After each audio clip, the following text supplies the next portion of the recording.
As emoções não estão só no carnaval, não. No futebol o bicho tá pegando. Susan, deu ruim pro Figueira e Avaí disparou. Situação complicada do Alvinegro, né, Polito? Temos aí um quadrangular da morte praticamente, né, com uma complicação, times muito próximos, mas, por outro lado, o Avaí já ganhou uma vantagem ali na Taça Sesc. Vamos falar de esporte? Vamos lá. Então, como a gente falava sobre a rodada do fim de semana, o Figueirense jogou na sexta-feira, perdeu, tivemos aí uma reviravolta na classificação do quadrangular e o Avaí vem de um jogo de ida com vantagem para a Taça Sesc 70 anos. A gente começa então falando sobre os resultados dos placares importantes aqui, o placar Sicredi. Então tivemos Avaí e Santa Catarina, Avaí venceu por 2-1, fora de casa, agora tem uma vantagem para o jogo na ressacada.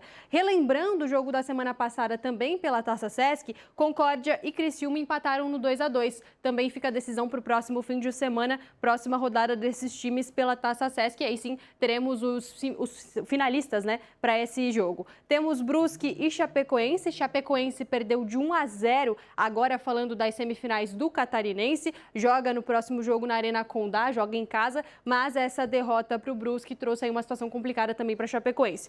E temos Camboriú e Barra, que ficaram no empate 1-1 também pelas semifinais do Catarinense. Saberemos quem será o grande finalista dessa partida no próximo fim de semana também. E falando em Avaí, o time aqui da capital, a vantagem no jogo aí da Taça Sesc 70 anos, jogo de ida, o Leão da Ilha venceu o Santa Catarina por 2-1 e agora a gente acompanha os melhores momentos dessa partida. Daniel Penha, que estava dentro da área, marcou o primeiro gol do Avaí aos 14 minutos do primeiro tempo. Na segunda etapa, um vacilo do Leão da Ilha na saída de bola deu a chance para Mendes dominar e tocar para Luan, que balançou a rede, marcando o empate. A recuperação havaiana não demorou muito. Taylon recebeu a bola na cara do gol e o goleiro do Santa Catarina não teve chance. E o jogo terminou assim: Avaí 2, Santa Catarina 1. As duas equipes voltam a se enfrentar no sábado, dia 21, na ressacada. O resultado já define o semifinalista da Taça Sesc 70 anos e há uma grande expectativa aí, então, para os torcedores do Avaí. E o Figueirense teve a segunda derrota em 3 jogos na disputa do quadrangular da morte do Campeonato Catarinense. O único gol da partida foi ainda no primeiro tempo. Reginaldo marcou para o Marinheiro pelo placar de 1-0. O Marcílio Dias abriu vantagem na classificação e soma agora 7 pontos. É por isso que a gente confere agora como ficou a tabela de classificação do quadrangular da morte. O Figueirense numa situação bastante complicada pela luta na permanência do Catarinense. Temos aqui, como eu dizia, Marcílio Dias com 7 pontos, seguido do Figueirense, que está com 4 pontos, e ele tem uma vantagem no saldo de gols. Por conta disso, então, ele está à frente do Carlos Renault, que também está com 4 pontos. Fechando essa classificação, o Joinville, que venceu o Carlos Renault e por conta disso somou 3 pontos. O Joinville ainda não tinha nenhuma vitória no campeonato, agora venceu e marcou esses 3 pontos. Por isso essa situação bastante complicada do Figueirense, porque são pontos muito próximos. A gente agora aguarda essa reação do time alvinegro. O Cláudio Caticarte já está aqui comigo justamente para a gente comentar sobre esse assunto. Situação complicada, a Figueirense precisa de uma reação. Estava ruim, agora ficou pior, né, Cláudio? Boa tarde, Susan. Boa tarde a todos que nos acompanham no Balanço Geral. Situação complicada, joga uma pressão para a próxima partida na sexta-feira. Aliás, falando em sexta-feira, o Figueirense teve um jogo digno de sexta-feira 13. Um terror, né? Sem produção ofensiva. Uma equipe engessada, previsível e que pouco, né, fez de diferente para tirar o resultado que acabou sendo de derrota. Técnico Márcio Zanardi já está na 3ª semana de trabalho e já deveria ter uma evolução de equipe. E ele erra muitas vezes nas escolhas. O Igor Bolt é um jogador de beirada, um jogador de velocidade e ele vem utilizando esse jogador por dentro. E aí o Figueirense perde em produção ofensiva. Olha que o Figueirense teve mais posse de bola, vocês estão vendo os lances, né? Mas é uma equipe que não consegue ser agressiva e não consegue ter reação. Teve uma falha no gol da equipe do Marcílio Dias, a falha de posicionamento do Felipe Santiago, goleiro, né, o Fabrício, que não ataca a bola e acaba sofrendo o gol. Um jogo que o Marcílio Dias também não fez uma grande partida, mas foi efetivo. né, conseguiu se organizar, não deixou o Figueirense ter grandes oportunidades e o Figueirense ficou, né, numa equipe muito burocrática, girando essa bola de um lado para o outro, mas sem ter grandes oportunidades. Foi apenas um chute a gol e 8 finalizações durante mais 90 minutos. Para sexta-feira, esse jogo, né, contra o Marcílio Dias é decisivo.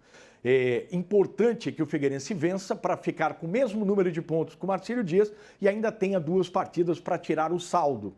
Mas, Susan, o desempenho é que vem fazendo com que os torcedores do Figueirense não tenham esperanças, né? Porque a equipe não evolui, muitas vezes piora, né, a produção e aí o torcedor está, vamos dizer assim, muito preocupado com a possibilidade de um caminho que está sendo natural de rebaixamento. Tudo muda se vencer sexta-feira. Eu acho que o futebol da capital catarinense está bastante preocupado, né? Porque nós temos aí um dos times da capital numa situação delicada e a gente aguarda os próximos passos aí do quadrangular da morte em relação ao Figueirense.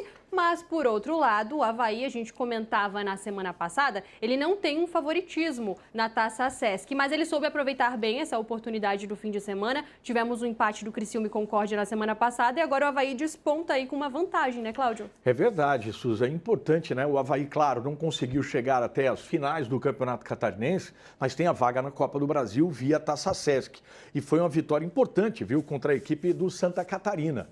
Olha, o Avaí venceu merecidamente a equipe do Santa Catarina. O Avaí teve no Daniel Penha a grande figura, principalmente no primeiro tempo. É aquele meio atacante, né, que é agressivo, que rompe linhas, ou seja, rompe as linhas defensivas, consegue passar pela marcação, achando boas soluções, né, colocando os jogadores muitas vezes na cara do gol e finaliza e fez um golaço, né? O primeiro gol do Avaí, um gol muito bonito. E o Avaí conseguiu produzir, né, outras oportunidades, o gol do Taylor que você está vendo aí na sua tela, um grande lançamento aí do Jean Lucas, uma equipe que voltou a ser aquela que a gente vem elogiando aqui no Balanço Geral, escrevendo no Jornal ND, também no portal ND+, uma equipe coletiva, uma equipe que voltou a ter a atitude e teve oportunidades. O uruguaio Felipe Avenatti perdeu pelo menos 3 oportunidades. Agora, tem lições ainda que precisam ser aplicadas pelo técnico Cauã de Almeida. O Avaí tornou o jogo perigoso novamente, repetindo os erros do jogo que teve contra o Camboriú. Né? O gol da equipe do Santa Catarina é um exemplo disso. Primeiro a escolha do Léo Aragão de sair apertado com o Alisson e o zagueiro dá um passe muito arriscado para o Zé Ricardo, que acaba perdendo a bola e gera o gol da equipe do Santa Catarina. Susan, o técnico Cauã de Almeida, ele está achando uma excelente opção em características do time com 4 jogadores no meio de campo, Zé Ricardo, o Luiz Henrique, ele pode escolher com Pedro Cuiabá, que foi poupado, mas com o Jean Lucas e com o Daniel Penha, ele está produzindo ofensivamente. Ele precisa ajustar a defesa. O Avaí tem errado muitos passes, foi o que proporcionou as oportunidades e o gol do Santa Catarina.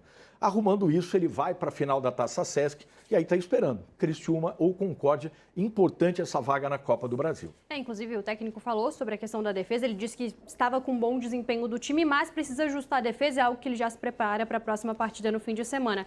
Cláudio, aproveitar que você está aqui, um resumão, então, do próximo fim de semana.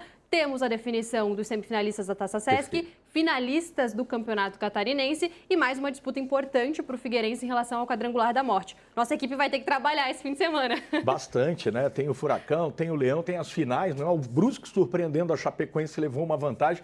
Muita coisa para a gente tratar e você vai acompanhando a gente também no Jornal ND e no portal ND+. E a gente espera. Obrigada, viu? Nada, um abraço, até mais.